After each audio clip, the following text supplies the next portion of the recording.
Hey everybody, what's going on? Today we get another quick look at another collection of comics. Today we are going to be looking at I think you pronounce it posehn and duggan? I'm not 100% sure. Collection.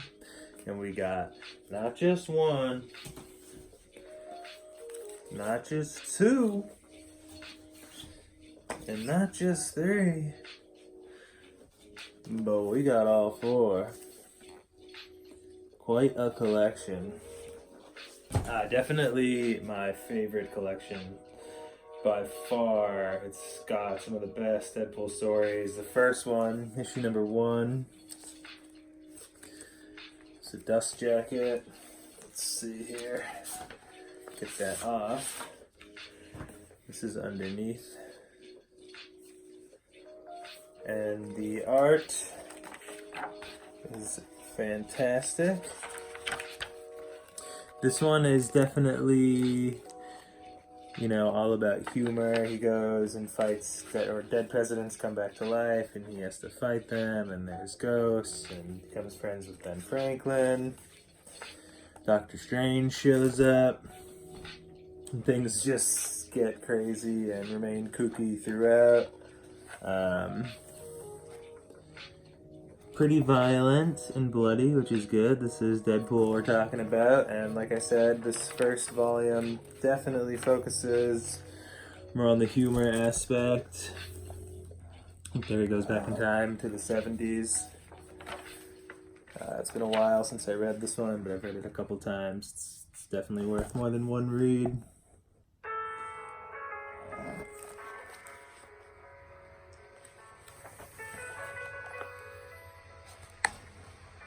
Yeah, the art is consistent and good throughout. That's the first issue, our first collection. This is the second one, which is the best of all four, in my opinion. The story gets really serious in this one. Same thing as the last one. But yeah, the story gets really serious in this one. Deadpool really tries to, find himself, and it explains his origin story, which has kind of been done a few times if you've read all of the Deadpool stuff. This is definitely the best version, I suppose. He teams up with Wolverine and Captain America, and I won't spoil anything, but they definitely, I don't know why I'm showing this page.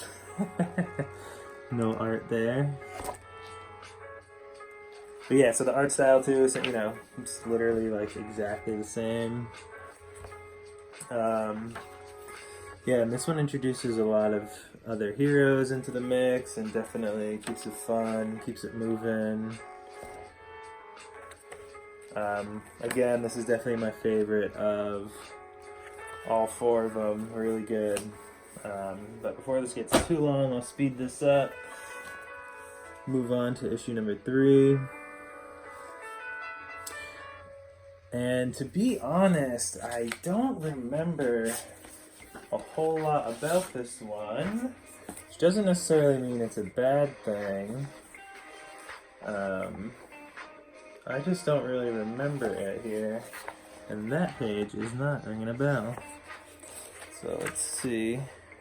Deadpool should definitely still be married in this issue. There's kind of like a one-off collection between issue 2 and 3 where he gets married to a vampire monster underground person, and maybe this actually has a lot to do with that and their kind of story together, because I know eventually they get divorced and blah blah blah. There's some really interesting stuff that happens towards the end of this issue now that I'm thinking back.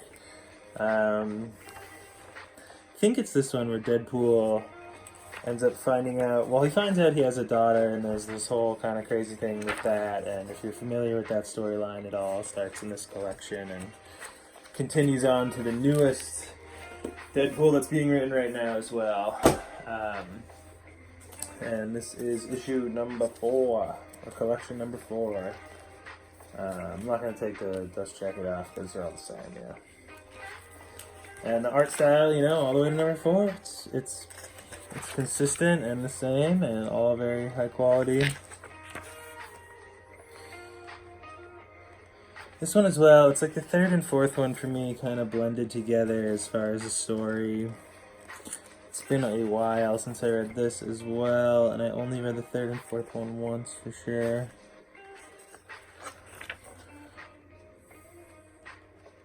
That's a cool page.